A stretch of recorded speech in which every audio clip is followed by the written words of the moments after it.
친딸은 그녀가 아니었다. 뒤바뀐 운명의 잔혹한 진실. 1. 뒤바뀐 운명. 한서연의 삶은 마치 동화 속 공주님 같았습니다. 재벌가 외동딸로 태어나 부족함 없이 자랐고 어릴 적부터 소꿉친구이자 첫사랑인 강도준과 운명처럼 사랑에 빠져 모두의 축복 속에 화려한 결혼식을 올렸으니 말이죠. 그녀의 29 인생은 언제나 온실 속 화초처럼 아름답고 평온했습니다. 세상의 어떤 어둠도 그녀에게는 단 한 번도 들이온 적 없는 것처럼 보였죠. 강도준과의 결혼은 완벽한 그림의 마지막 퍼즐 조각이자 영원히 깨지지 않을 유리 구슬처럼 투명하고 행복한 미래만을 약속하는 듯 했습니다. 도준은 어린 시절부터 한서연의 가장 든든한 보호자이자 친구였습니다. 명문가 자제답게 뛰어난 학력과 수려한 외모, 거기에 다정하기까지 한 성품은 주변의 부러움을 한 몸에 받기에 충분했죠. 서연은 도준이 자신을 바라볼 때면 언제나 그 깊은 눈 속에 자신만을 담고 있다는 확신에 빠져들었습니다. 둘의 사랑은 드라마처럼 뜨거웠고 그들의 웨딩 마치는 마치 영원한 사랑을 약속하는 서사시의 한 장면 같았어요. 서연의 아버지는 대한민국 경제계를 쥐락펴락하는 한울그룹의 회장이었고 도준의 집안 또한 그에 못지않은 재력을 자랑했으니 두 사람의 결합은 단순한 사랑을 넘어선 완벽한 비즈니스 파트너십이자 왕국의 계승을 의미하기도 했습니다. 서연은 그 모든 배경을 넘어 오직 사랑 하나만으로 도준과 함께하게 될 미래를 꿈꿨습니다. 하지만 그들의 행복한 대저택, 고풍스러운 한서연의 방 한켠에는 늘 그림자처럼 따라붙는 존재가 있었습니다. 바로 한 회장 일가의 일을 도맡아 하는 김 집사의 딸 이지유였습니다. 이지유는 한서연과 동갑내기였지만 처지는 하늘과 땅 차이였죠. 그녀는 늘 한서연의 뒷모습을 말없이 응시하며 조용히 자신의 존재를 감추려 했습니다. 서연의 눈에 지유는 그저 말수가 적고 순종적인 가정부의 딸일 뿐이었습니다.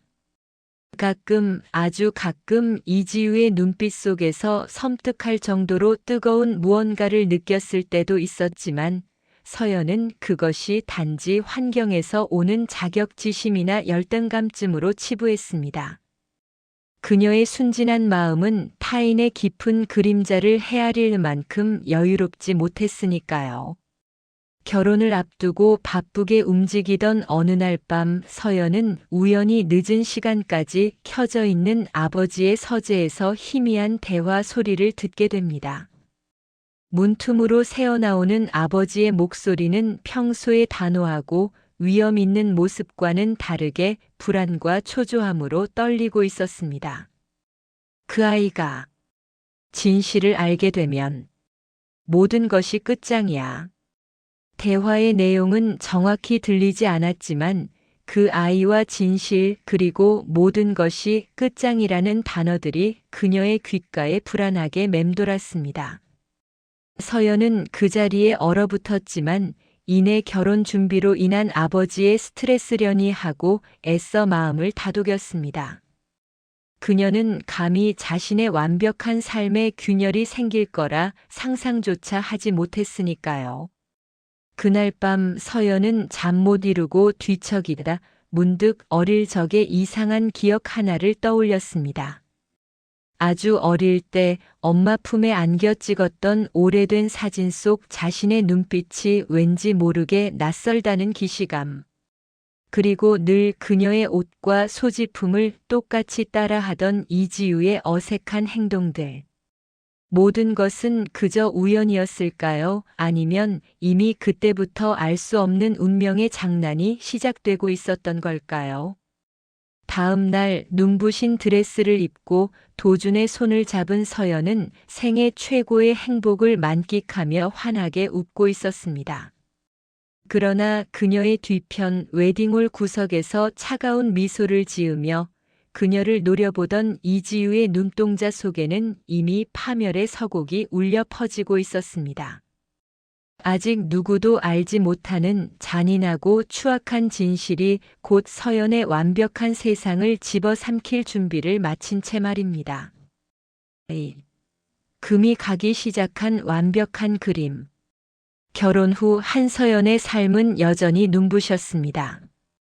사람들의 부러움을 한 몸에 받으며 재벌가 며느리로서 품위를 유지했고 남편 강도준은 여전히 다정했습니다. 겉으로는 모든 것이 완벽한 것처럼 보였습니다. 그러나 행복의 파랑새가 지저귀는 새장 안에서 서연은 알 수 없는 미세한 균열을 감지하기 시작했습니다. 도준의 잦은 야근과 출장, 휴대폰을 대하는 미묘한 태도, 변화가 그녀의 마음에 의심의 씨앗을 심었습니다. 이전 같으면 먼저 다가와 설명하고 그녀의 불안을 잠재웠을 도준은 어느새 차가운 업무용 미소만을 보일 때가 많아졌습니다. 서연은 스스로의 불안을 애써 외면했습니다. 피곤해서겠지, 일이 많아서겠지 하며 마음을 다독였지만 잠 못 드는 밤은 점점 늘어만 갔습니다. 그녀는 늘 도준의 퇴근을 기다렸고 늦게 돌아오는 그를 위해 따뜻한 차를 준비했습니다. 그러나 도준은 가끔 그녀의 눈을 피하거나 몸을 숙여 입을 맞추는 대신 건조하게 이마를 스치는 것으로 애정을 대신했습니다. 마치 의무감처럼 느껴지는 그의 행동에 서연의 마음은 점차 메말라갔습니다. 한편 이지우는 한 회장 일가의 일을 도맡아 하는 김 집사의 딸이라는 명분 아래 자연스럽게 서연의 주변에 머물렀습니다. 그녀는 겉으로는 예의 바르고 묵묵한 모습이었지만 서연의 시선이 닿지 않는 곳에서 도준과 은밀한 시선을 교환하곤 했습니다. 이지우는 마치 그림자처럼 서연의 곁을 맴돌며 그녀의 모든 것을 관찰했습니다. 서연의 습관, 그녀의 약점, 심지어 강도준과의 부부 싸움까지도 그녀의 귀에 들어가지 않는 것은 없었습니다. 지우는 서연의 사소한 불평을 도준에게 전달하며 그들의 관계에 미묘한 오해와 균열을 만들었습니다. 예를 들어 서연이 요즘 도준 씨가 너무 바빠서 외로워요. 라고 김 집사에게 말하면 지우는 이를 도준에게 사모님이 사장님이 돈 버는 것을 중요하게 생각하지 않고 자신과의 시간에만 불평한다고 합니다. 라고 왜곡하여 전달했습니다. 도준은 자신의 위치와 재벌가 사위라는 부담감 속에서 점차 서연을 오해하게 되었고 이지우의 은근한 위로와 이해심 깊은 태도에 이끌리기 시작했습니다. 서연은 도준과의 거리가 멀어질수록 더욱 그에게 매달렸습니다. 도준 씨, 요즘 우리 왜 이렇게 멀어진 것 같아? 혹시 무슨 일 있어? 그녀의 조심스러운 물음에도 도준은 피곤하다는 한숨과 함께 침묵으로 일관하거나 서연아, 너는 내 일에 대해 아무것도 몰라. 내가 얼마나 힘들게 버티는지. 라며 날 선 반응을 보일 뿐이었습니다. 행복의 모래성은 이지우의 교활한 손길과 도준의 흔들리는 마음 속에서 소리 없이 무너져 내리고 있었습니다. 서연은 잠 못 이루는 밤 거울 속 자신을 바라보며 자꾸만 불안한 예감에 사로잡혔습니다. 창밖은 어둠에 잠겨 있었고 멀리서 들려오는 사이렌 소리가 마치 그녀의 마음속 경고음처럼 느껴졌습니다. 그녀는 알지 못했습니다. 이 모든 것이 거대한 비극의 서막일 뿐이라는 것을. 곧 다가올 폭풍은 그녀의 완벽했던 세계를 송두리째 뒤흔들 준비를 마치고 있었으니까요. 3. 드러나는 비극의 서막. 서연의 불안은 점점 현실이 되어갔습니다. 도준은 점차 대놓고 밤늦게 귀가했고 휴대폰은 늘 잠금 상태였습니다. 심지어 부부 동반 모임에서도 그는 서연의 손을 잡기보다는 이지우와 눈빛을 주고받는 모습을 서연은 몇 번이고 목격했습니다. 이지우는 이제 더 이상 순종적인 가정부의 딸이 아니었습니다. 그녀는 서연의 지위를 조금씩 잠식하며 도준의 곁에 자연스럽게 자리 잡았죠. 서연은 직접적으로 도준에게 물어보았습니다. 도준 씨, 요즘 이지우 씨랑 너무 친한 것 같아. 나 오해할까봐 걱정돼. 하지만 도준은 오히려 역정을 냈습니다. 지우 씨는 그저 집안일과 내 비서 역할을 도와주는 것뿐이야. 너야말로 너무 예민하게 구는군. 그러나 서연의 의심은 강렬한 확신으로 변할 수밖에 없었습니다.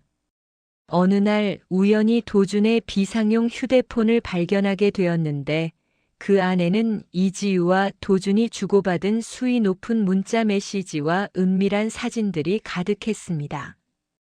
침대에 엎드린 도준과 이지우가 마치 연인처럼 다정하게 찍은 사진들은 서연의 눈앞에서 피어나는 불길한 망상처럼 그녀의 시야를 가득 채웠습니다. 차마 입에 담을 수 없는 뜨거운 미러들이 오갔고 사진 속 도준의 눈은 서연에게 보이던 그 어떤 눈빛보다도 욕망으로 번뜩였습니다. 서연의 심장은 산산조각 나는 유리 조각처럼 부서졌고 손끝은 차갑게 얼어붙었습니다. 폰을 든 손이 미세하게 떨렸고 눈물은 이미 봇물 터지듯 흘러내리고 있었습니다. 이 모든 상황을 지켜보고 있던 것은 서연의 아버지가 아니었습니다. 뜻밖에도 한 회장의 오랜 사업 파트너이자 강도준의 집안과도 연이 깊은 재벌가의 안주인이었습니다. 그녀는 오래전부터 한 회장의 가정에 대한 소문을 듣고 있었고 이지우와 도준의 관계에 대해서도 이미 짐작하고 있었습니다.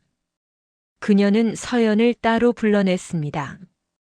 그리고 그녀의 앞에서 서연의 오래된 가족 앨범을 펼쳐 보이며 충격적인 진실을 폭로하기 시작했습니다. 서연아, 내가 알고 있는 모든 것이 진실이 아닐 수도 있다는 걸 명심해라. 너는 한 회장 부부의 친딸이 아니야. 그리고 이지우가 바로 한 회장 부부의 친딸이란다. 마른 하늘에 날벼락처럼 떨어진 이지우의 폭로, 그리고 이어진 지인 안주인의 이야기는 서연의 영혼을 강타했습니다. 안주인의 손가락이 짚은 오래된 사진 속에는 갓난아기 때의 서연과 지우가 뒤바뀐 채로 한 회장 부부의 품에 안겨 있었습니다. 과거 한 회장의 그룹이 어려웠을 때 정체 모를 이유로 딸이 바뀌었다는 소문이 돌았으나 한 회장이 은밀히 처리하여 세상에 드러나지 않았던 것입니다. 그리고 그 비밀의 한가운데 가정부 딸 이지우가 서 있었던 것이죠. 서연의 눈앞은 아찔하게 흐려졌고 숨통이 막혀왔습니다. 세상이 통째로 뒤바뀐 듯한 혼란 속에서 그녀는 비명을 지르고 싶었지만 목소리는 나오지 않았습니다. 그녀의 완벽했던 삶은 한낱 거짓말이었고 그녀는 존재 자체가 속임수였음을 깨달았습니다. 사랑하는 남편의 배신도 모자라 자신의 존재마저 송두리째 부정당하는 잔혹한 진실 앞에서 서연은 무릎을 꿇고 주저앉았습니다. 그녀의 비명은 그저 터져 나오지 못한 울음으로 변해 메아리 없는 절규로 남았습니다. 이제 그녀의 삶에는 찢겨진 믿음과 불길한 그림자만이 가득할 뿐이었습니다. 4. 잔혹한 진실의 대면. 서연은 숨이 턱 막히는 고통 속에서 아버지를 찾아갔습니다. 아버지, 대체 이게 다 뭐예요? 제가 아빠 친딸이 아니라고요? 그럼 이지우가? 떨리는 목소리로 겨우 질문을 쏟아냈지만 한 회장은 싸늘한 얼굴로 침묵했습니다. 이내 그의 입에서 나온 말은 서연의 심장을 갈갈이 찢어놓기에 충분했습니다. 그래, 넌 내 딸이 아니야. 어쩌다 보니 그렇게 됐지. 그리고 이제 내 자리는 지우에게 돌려줘야 한다. 친딸이 아니라는 말보다 내 자리는 지우에게 돌려줘야 한다는 말은 그녀가 오랫동안 쌓아온 모든 것이 한순간에 부정당하는 절망 그 자체였습니다. 사랑했던 남편의 배신은 지옥의 시작에 불과했습니다. 한 회장은 과거 자신의 사업적 위기를 타개하기 위해 벌어졌던 은밀한 거래와 그 과정에서 실수로 아이들이 뒤바뀐 사건을 털어놓았습니다. 그는 자신의 명예와 그룹의 존속을 위해 이 모든 진실을 은폐해왔던 것입니다. 그리고 이 모든 비밀의 열쇠를 쥐고 흔든 것은 다름 아닌 이지우였습니다. 이지우는 이미 오래전부터 자신의 출생의 비밀을 알고 있었고 한 회장에게 모든 것을 폭로하겠다고 협박하며 서연의 자리를 노리고 있었습니다. 서연이 강도준의 외도를 목격한 것 역시 이지우가 철저히 계획한 것이었죠. 그녀는 서연의 행복을 파괴하고 그녀의 모든 것을 빼앗기 위해 차분히 그리고 치밀하게 모든 것을 설계해 왔습니다. 내가 감히 내 자리를 넘볼 줄이야. 내 존재 자체가 나에게는 불쾌한 그림자였어. 이지우의 싸늘한 비웃음은 서연의 귓가를 찢는 칼날과 같았습니다. 모든 것이 드러난 후 강도준은 망설임 없이 이지우의 편에 섰습니다. 서연아, 미안하지만 난 지우를 사랑한다. 그리고 너는 더 이상 이 집안에 있을 이유가 없어. 그가 내민 것은 이혼 서류와 함께 서연에게 책임을 묻는 차가운 눈빛이었습니다. 그는 명문가와의 결혼이라는 자신의 목적이 달성된 후 이제는 진정한 한울그룹의 친딸인 이지우와 결혼함으로써 더 큰 권력을 쥐려 했습니다. 서연의 아버지는 자신의 안위와 그룹의 미래를 위해 친딸인 이지우의 편에 섰고 양딸인 서연을 가차없이 내쳤습니다. 이 모든 게 나 때문에 벌어진 일이라고? 그럼 나는 도대체 누구의 딸인데? 서연은 울부짖었지만 아무도 그녀의 절규에 귀 기울이지 않았습니다. 그녀는 졸지에 한순간에 집과 재산, 사랑하는 가족까지 모든 것을 잃은 버려진 존재가 되었습니다. 서연은 쫓겨나듯 대저택을 나섰습니다. 세상은 한서연이라는 이름과 그녀가 누리던 모든 것을 가차없이 지워버렸습니다. 이제 그녀는 재벌가의 딸도 사랑받는 아내도 아니었습니다. 빈털터리 노숙자나 다름없는 처지로 낯선 거리에서 그녀는 세상의 냉혹함과 맞닥뜨렸습니다. 그러나 그녀의 눈빛 속에는 더 이상 슬픔이나 절망만 남아있지 않았습니다.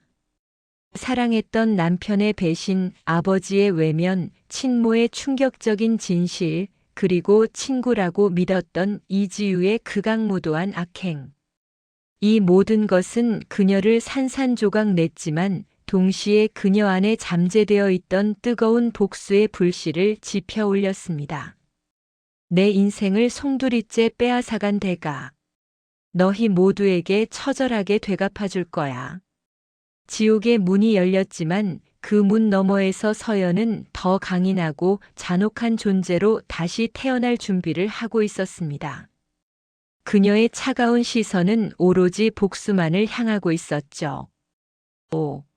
나락으로 떨어진 여인. 버려진 서연의 삶은 나락 중의 나락이었습니다.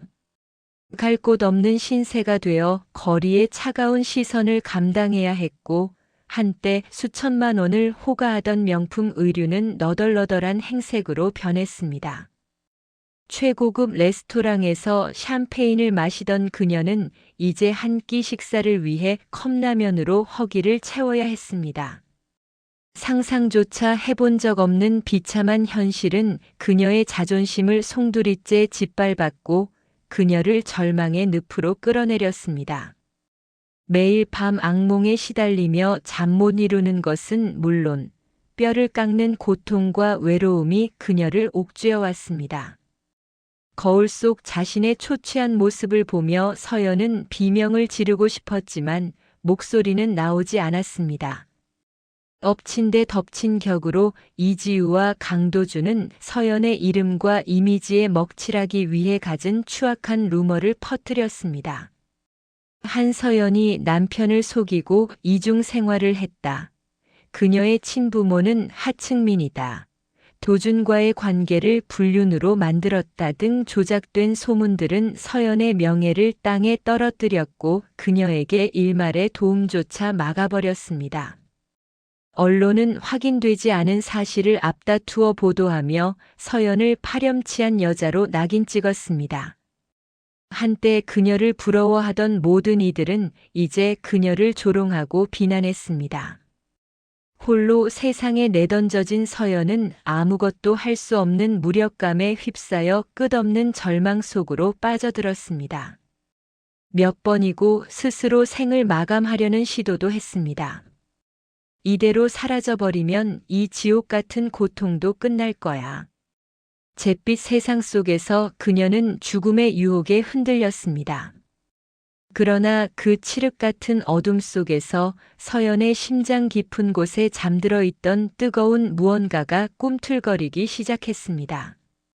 그녀의 유일한 보금자리가 되어준 작은 고시원 창밖으로 보이는 찬란한 도시의 불빛은 한때 자신이 가졌던 모든 것을 빼앗아간 이들에 대한 분노와 복수심을 일깨웠습니다.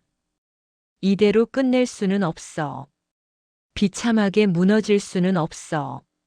서연의 눈빛은 비로소 삶의 의지로 불타올랐습니다.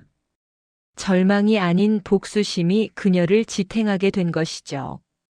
그녀는 더 이상 순진하고 나약한 한서연이 아니었습니다. 세상에 버려지고 짓밟힌 진짜 나를 찾아야 했습니다. 서연은 새로운 삶을 시작하기 위해 자신을 돌아보기 시작했습니다. 나는 무엇을 잘할 수 있을까? 어떻게 이들에게 복수할 수 있을까? 그녀는 자신의 예리한 통찰력과 뛰어난 재능이 있음을 깨닫고 온라인 쇼핑몰 운영에 필요한 기술과 지식을 밤샘하며 익혔습니다. 가장 밑바닥에서부터 시작하여 스스로 일어설 계획을 세웠습니다. 남들보다 2배, 3배 노력하며 악착같이 살아남았습니다. 밤에는 돈벌이를 위해 갖은 허드렛 일을 했고 낮에는 끊임없이 자기 개발에 매진했습니다. 사람들의 냉대와 멸시에도 아랑곳하지 않고 묵묵히 자신의 길을 걸어갔습니다. 그녀의 손은 더 이상 부드러운 살결이 아닌 굳은 살이 박인 거친 손으로 변했습니다. 그녀의 얼굴에서는 더 이상 해맑은 웃음은 찾아볼 수 없었지만 그 어떤 시련에도 굴하지 않는 강인한 의지가 엿보였습니다. 잿더미 속에서 피어나는 불꽃처럼 한서연은 새로운 이름과 새로운 삶을 향해 그리고 처절한 복수를 향해 거침없이 나아가기 시작했습니다. 이 모든 불행이 그녀를 더 단단하게 만들고 있음을 이지유와 강도준은 결코 알지 못했습니다. 6. 복수의 설계. 절망의 나락에서 서연은 간신히 목숨을 건졌습니다. 거리에 내던져진 그녀는 온갖 수모와 멸시를 견뎌야 했습니다. 하지만 그녀는 더 이상 무력하게 울부짖는 과거의 한서연이 아니었습니다. 자신을 파괴한 이들을 향한 뜨거운 증오와 복수심이 그녀의 심장을 강철처럼 단단하게 만들었습니다. 춥고 배고픈 밤들을 버티며 서연은 깨달았습니다. 눈물은 사치이며 동정은 독이라는 것을. 그녀는 살아남기 위해 그리고 처절하게 되갚아주기 위해 독하게 마음먹었습니다. 서연은 가장 낮은 곳에서부터 다시 시작했습니다. 낮에는 인적 없는 공장의 심야 아르바이트를 전전하며 피 같은 돈을 모으고 밤에는 자신을 옥죄었던 모든 상황을 복귀했습니다. 강도준과 이지우가 자신에게 했던 모든 모욕, 그리고 아버지 한 회장의 비정한 외면까지도, 그리고 과거 재벌가 딸로서 배웠던 탁월한 비즈니스 감각과 타고난 머리를 활용해 자신만의 무기를 갈고 닦기 시작했습니다. 그녀는 잠 못 이루는 밤마다 온라인 마케팅, 재무관리, 법률 지식 등 사업에 필요한 모든 정보를 닥치는 대로 흡수했습니다. 특히 자신이 유일하게 즐거웠던 취미였던 의류 디자인과 온라인 쇼핑몰 운영에 집중하며 시장의 흐름과 트렌드를 분석하는 데 몰두했습니다. 얼마 후 서연은 자신이 직접 디자인한 핸드메이드 울 블렌딩 쇼코트와 니트를 시작으로 작은 온라인 쇼핑몰을 열었습니다. 그녀의 쇼핑몰은 진심과 열정이 담긴 디자인과 뛰어난 품질, 그리고 감각적인 마케팅으로 입소문을 타기 시작했습니다. 아무도 서연의 재기를 믿지 않았지만 그녀는 보란 듯이 매출을 상승시키며 기반을 다졌습니다. 이제 그녀의 손은 과거의 부드러운 살결이 아닌 수많은 재단 자국과 굳은 살이 박인 거친 손이 되어 있었습니다. 그녀의 눈빛은 한없이 차가웠지만 그 안에는 불꽃처럼 타오르는 강한 의지가 담겨 있었습니다. 어느 날 그녀의 쇼핑몰에 한 거물급 투자가가 나타났습니다. 다름 아닌 과거 서연의 디자인에 대한 탁월한 안목을 지녔던 업계의 전설적인 인물이었습니다. 그는 서연의 독보적인 감각과 집요한 추진력에 감탄하며 그녀에게 파격적인 제안을 합니다. 당신의 재능은 이대로 썩히기엔 아깝군. 나에게 당신의 날개가 되어줄 기회를 주시오. 서연은 신중하게 제안을 받아들였고 이 투자가의 전폭적인 지원을 받으며 사업 규모를 급속도로 확장해 나갔습니다. 그녀는 자신의 이름을 완벽하게 감춘 채 쇠도우라는 코드네임을 가진 베일에 쌓인 성공한 사업가로 업계의 이름을 알렸습니다. 쇠도우는 신비로운 이미지로 단숨에 트렌드 세터들의 주목을 받았습니다. 그동안 이지우는 강도준과 결혼하며 한울그룹의 안주인이 되었지만 그녀의 내면은 불안과 조바심으로 가득했습니다. 강도준은 사업에서 연이은 실책을 거듭했고 이지우는 자신이 꿈꾸던 상위층 라이프에 적응하지 못하고 늘 서연의 그림자를 느끼며 초조해했습니다. 서연이가 살아있다면. 지우는 밤마다 악몽에 시달렸지만 강도준은 대수롭지 않게 여겼습니다. 걔는 어디 가서 죽었을 거야. 우리 앞길 막을 일 없어. 그러나 서연은 잿빛 도시 한가운데에서 아무도 모르게 강철 심장을 품은 채 자신에게 닥쳐올 모든 기회와 위협에 대비하고 있었습니다. 조용하고 차갑게 복수의 칼날을 갈고 있었던 것입니다. 7. 드러나는 가면. 새로운 신분과 막강한 자본력을 등에 업은 서연은 마치 거미가 거미줄을 치듯 치밀하게 복수의 망을 짜기 시작했습니다. 쇠도우라는 이름으로 업계의 혜성처럼 등장한 그녀는 강도준과 이지우의 사업 영역에 은밀히 접근하며 균열을 만들기 시작했습니다. 쇠도우는 강도준이 진행하던 핵심 프로젝트에 뛰어들어 핵심 인력과 정보를 빼내고 이지우가 야심차게 준비하던 신사업의 치명적인 약점을 파고들어 실패로 이끌었습니다. 이 모든 것은 정교하게 설계되어 마치 우연인 것처럼 보였고 강도준과 이지우는 자신들의 능력이 부족해서 벌어진 일이라고 착각했습니다.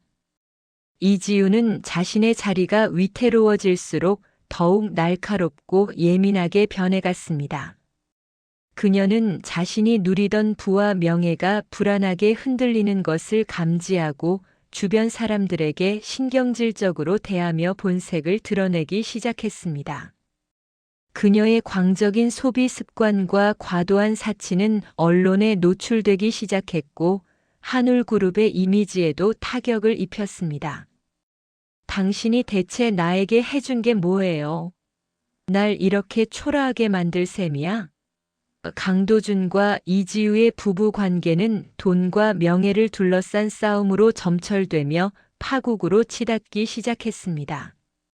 그들의 관계는 이미 사랑이 아닌 탐욕으로만 유지되는 껍데기뿐이었습니다. 한편 서연은 이지우가 자신의 어머니라고 굳게 믿고 있던 서연의 친모를 은밀히 찾아냈습니다. 그녀는 과거 한 회장의 그룹에 잠시 고용되었던 가난한 여인으로 서연의 출생의 비밀과 뒤바뀐 운명의 진실을 알고 있는 유일한 증인이었습니다. 서연은 그녀에게 접근하여 한 회장이 숨겨왔던 더러운 비리들과 낡은 추악한 사업 이력을 하나하나 캐내기 시작했습니다. 이 진실들은 단순한 배신을 넘어선 거대한 탐욕과 범죄의 증거가 될 것이었습니다. 이 모든 정보는 서연의 손에 고스란히 들어왔고 그녀는 이것들을 퍼즐 조각처럼 맞춰가며 한 회장 일가를 한순간에 무너뜨릴 완벽한 시나리오를 완성했습니다. 한울그룹의 주가는 연일 하락세를 면치 못했고 주요 프로젝트는 연이어 실패했습니다. 강도준은 주주들의 압박과 투자자들의 원성에 시달렸고 이지우는 돈을 빌리기 위해 사채까지 끌어다 쓰는 지경에 이르렀습니다. 그들은 자신들을 둘러싼 불행이 누군가의 계획이라는 것을 감지하기 시작했습니다. 특히 이지우는 쇄도우의 성공적인 행보를 보며 왠지 모를 불안감에 사로잡혔습니다. 그 눈빛, 그 분위기, 낯설지 않아. 그녀의 뇌리에는 자꾸만 과거 서연의 모습이 스쳤지만 설마 하는 생각에 애써 지워버렸습니다. 하지만 서연이 보낸 위협적인 익명의 메시지들이 그녀의 마음을 더욱 조여왔습니다. 위기의 서곡은 그렇게 절정으로 치닫고 있었습니다. 8. 욕망의 대가. 서연의 복수국은 이제 그 누구도 막을 수 없는 거대한 파도가 되어 강도준과 이지우를 덮치기 시작했습니다. 쇄도우라는 이름으로 언론의 모습을 드러낸 서연은 한울그룹과 강도준의 회사가 저질렀던 각종 비리와 불공정 거래, 투자 사기 등 추악한 민낯을 폭로했습니다. 그녀는 철저히 준비된 증거와 내부 고발자들의 증언을 확보하여 한치의 오차도 없이 그들을 궁지로 몰아넣었습니다. 언론은 쇄도우의 폭로에 열광했고 한울그룹과 강도준의 이미지는 회복 불능의 나락으로 떨어졌습니다. 주가는 폭락했고 투자자들은 등을 돌렸습니다. 이지우는 자신의 자리가 위태로워지자 더욱 미쳐 날뛰기 시작했습니다. 그녀는 서연의 친모를 납치하여 협박하는 등 과거 서연에게 했던 짓과 다름없는 악랄한 행태를 보였습니다. 내가 가진 모든 걸 내놓지 않으면 내 엄마는 평생 햇빛도 못 볼 줄 알아.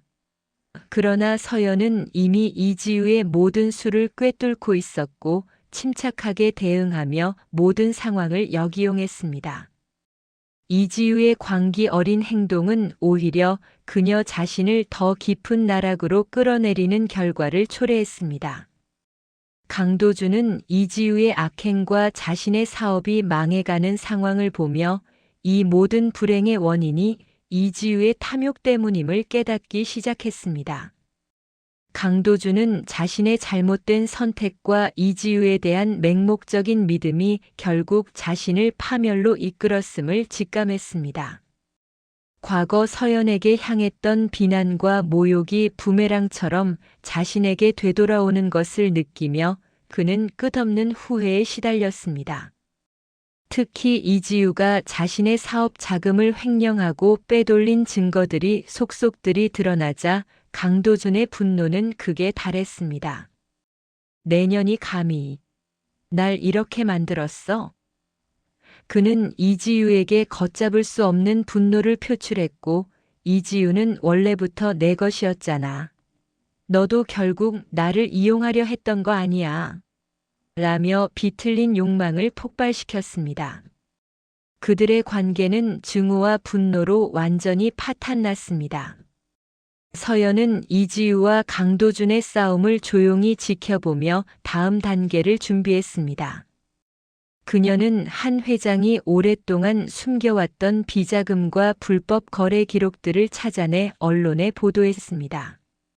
한 회장은 결국 검찰 수사를 받게 되었고 한울그룹은 역사상 최대의 위기에 직면했습니다.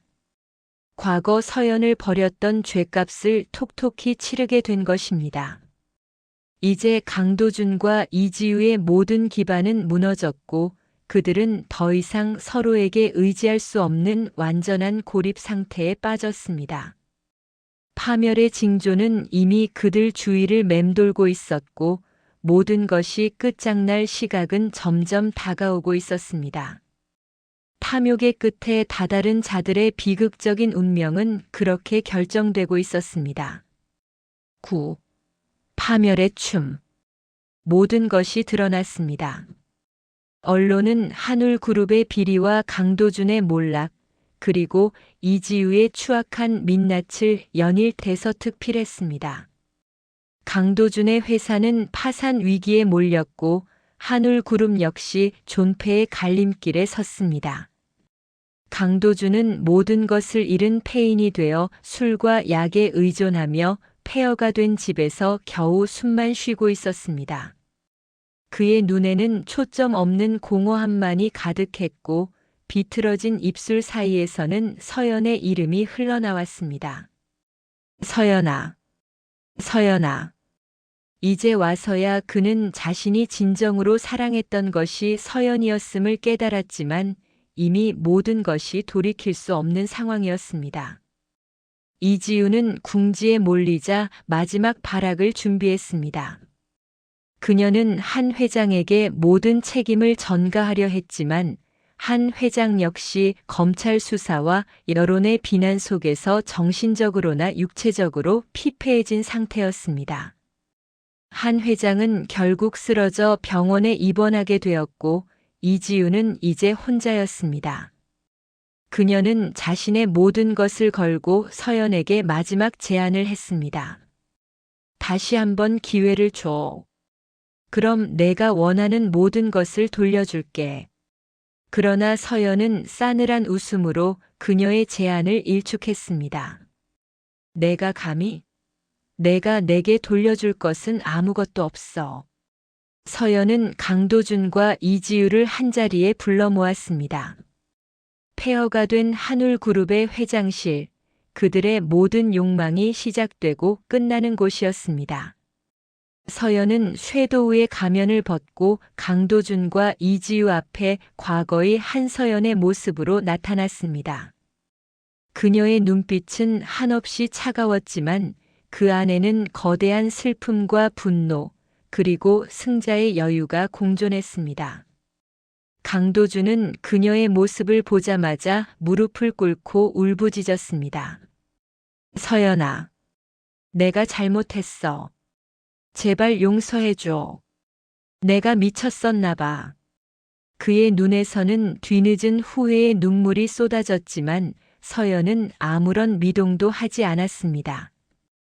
이지우는 서연의 재등장에 경악하며 광기 어린 웃음을 터뜨렸습니다. 하, 살아있었군. 내가 감히 날 망쳐? 원래 이 자리는 내 것이었어. 내 것을 되찾으려 했을 뿐이라고. 그녀는 이성을 잃은 채 서연에게 달려들었지만 서연은 침착하게 그녀를 막아섰습니다.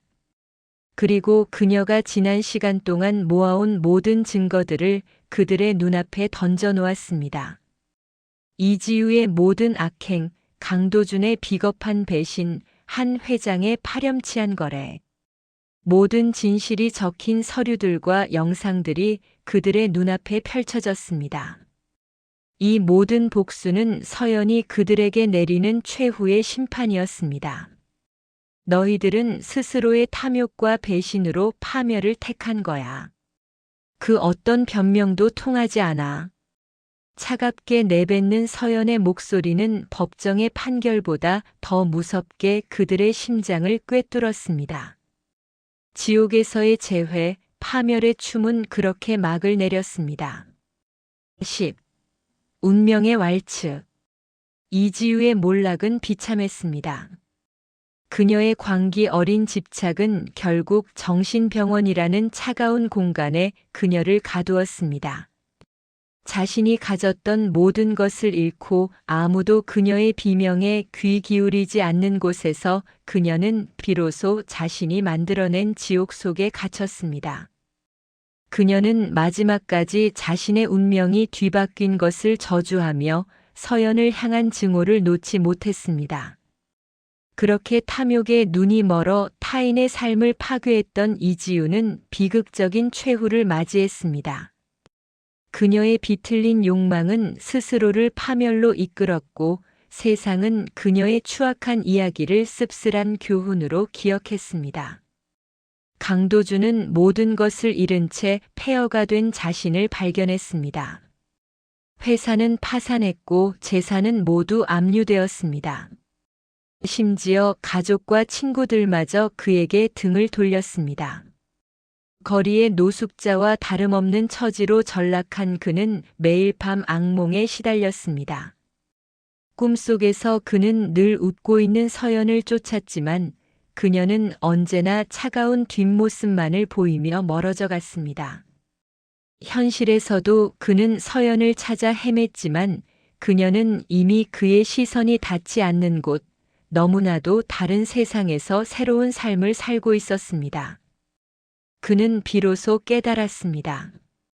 자신이 가장 행복하고 온전했을 때는 서연의 곁에 있을 때였다는 것을. 서연이 떠난 후에 자신의 삶은 이지우와 함께했던 시간은 진정한 행복이 아닌 끝없는 욕망과 허무함으로 가득 찬 공허였다는 것을 말입니다. 어느 날 강도준은 우연히 TV에서 섀도우라는 이름으로 성공적인 사업가의 인터뷰를 하는 서연을 보게 되었습니다.